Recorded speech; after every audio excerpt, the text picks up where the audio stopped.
Hey, thanks for choosing to watch Fridays with Fenning today. Please do say hi in the comments because I am loving catching up with some people that I haven't seen for years, as well as obviously friends and the Forge faithful.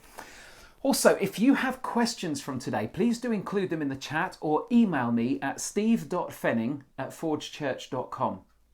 You know, over the past couple of weeks, I've highlighted that God has made us all unique, that there are different natural pathways that will make it easier for us to experience God's presence, depending on our personality and our temperament, of how God has wired us.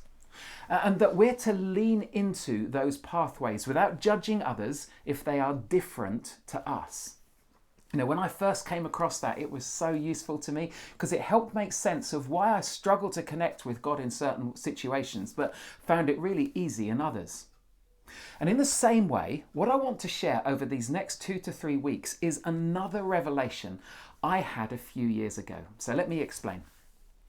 When I was 19 years old, I joined a team called the Salt Mine Trust. It was a Christian charity that worked alongside local churches and helped them to reach out to their local communities.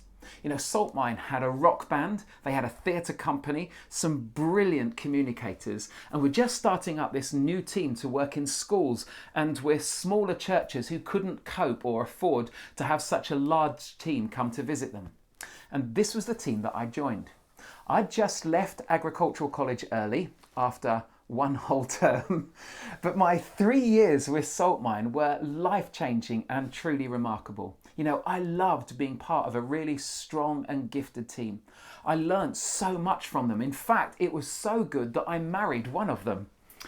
And once a church or group of churches had booked Salt Mine for a week or a weekend, we'd arrive at the town and we would have this briefing meeting where the week's programme was kind of talked through. And each team would be allocated various events to either go and speak or sing at or perform drama at throughout the week. It was at this point that I would find out whether I was going to enjoy the week or not. I was a fairly confident person, but there were certain situations which I just dreaded. But we were there to serve the church, and so we had to do whatever they asked us to do. And I found schools work quite difficult, especially going into high schools to take assemblies and lessons, as the sixth formers, or year 13, were only a year younger than me. And they could be quite intimidating times, but actually I loved the questions and being in the hot seat to explain faith and why I believed what I did. We had a lot of fun during those times too, and could usually build a really good rapport with them. Other kids' work and youth work was fine, but it was seeing the words open air that I dreaded. This would involve setting up a PA on a green or in the high street and singing to passers-by or sharing stories of how God has worked in our lives. And honestly, I hated it. It felt like we were forcing faith on people who just weren't interested, who'd only gone out to do some shopping. And I remember being in Moss Side in Manchester, which is a very deprived area where 2 murders had taken place a week before we arrived. And my friend Mark and I headed into the shopping precinct to set up. And we started our set, we threw in a few Beatles songs and saw hardly anyone. I think most people were just avoiding us. And then this lady came up and stood right in front of me as I was singing. She was either high or drunk, I'm sure, and I tried to keep smiling as she just stared at me. And slowly she reached forward and she started poking the mic into my face as I was singing, and there was nothing I could do. And after a while she presumably got bored and slowly wandered off, but I remember thinking, what am I doing here? Another disaster was having to go and do a presentation at a disco. The place was full of kids and young people enjoying themselves on the dance floor. And then the music stopped and they were told to sit down and they had to listen to us. Well, inevitably, they were so hyped up from the disco that we stood no chance. Honestly, it's unbelievable. Yet there were other times when I saw God do some amazing things. I'd grown up in this small chapel where we rarely saw people becoming Christians. And if we did, they didn't usually stay at our church, but found another church nearby. But during my 3 years with Salt Mine, I saw hundreds of people becoming Christians and begin their walk with Jesus. I remember being involved in a pub evening where men from the local church had invited their friends to come and listen to some music and a talk by one of the salt mine guys. 2 men became Christians that evening, including the barman who was paid to be there. I just couldn't believe it. I sat and prayed with people after events, helping them take their first steps in following Jesus. You know, the miracle of that statement was that I was helping people take their first steps. God was using me. And throughout my life, some of the highlights for me has been answering questions, sharing my story, and helping people to find and follow Jesus. So why did I hate open air so much? Why did I not only find them embarrassing, but it kind of defiled something in me? And why would I not do that again, ever?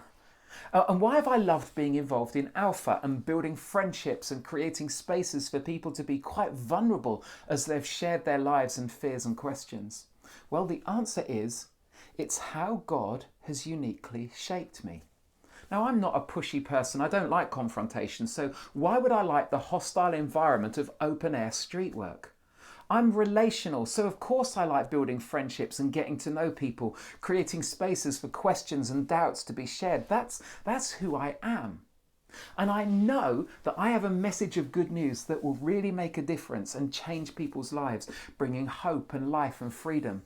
Honestly, I have seen it happen over and over again. Nicky Gumbel, the founder of Alpha, speaks about his experiences of sharing faith with people after he became a Christian. You know, he said he'd swing from insensitivity, being far too blunt and pushy and ending up offending people, swinging to fear, where he could hardly have the courage to mention Jesus at all through the fear of being hurt or rejected. He said leading Alpha gave him the perfect way of sharing his faith with people in a natural and honest way. You know, faith sharing is something that most Christians struggle with. And often we struggle because we think it should be done a certain way, because it's been modelled to us that way, and certain ways have been celebrated or applauded by the church more. You know, my relative and friend Victor Jack, a hero of faith to me, has the gift of evangelism. And he used to hold tent missions years ago, and hundreds of people came to faith through those meetings. I grew up hearing those stories of people coming to faith. You know, he'd go on a train journey to London and sit next to a person who was studying RE at A-level, and he'd get talking with them and he would answer their questions and share Jesus, and they'd become Christians there and then on the train. And I remember thinking, I could never do that. It came so naturally to Victor, but that just wouldn't be natural to me. So I've learnt not to try and do everything Victor does, because I'm not Victor Jack. But I can still learn so much from him. And if we're followers of Jesus, we are called to share and be good news of Jesus to other people.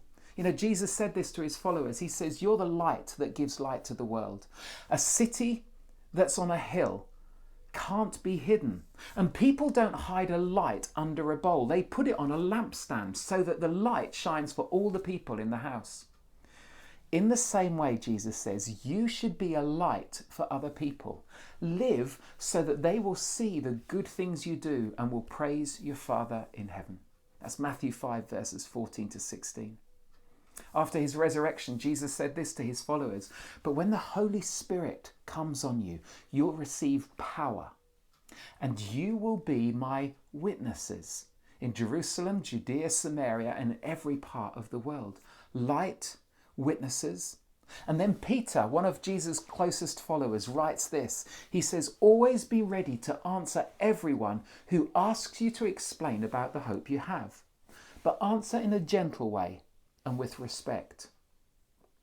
That's 1 Peter 3 verses 15 to 16.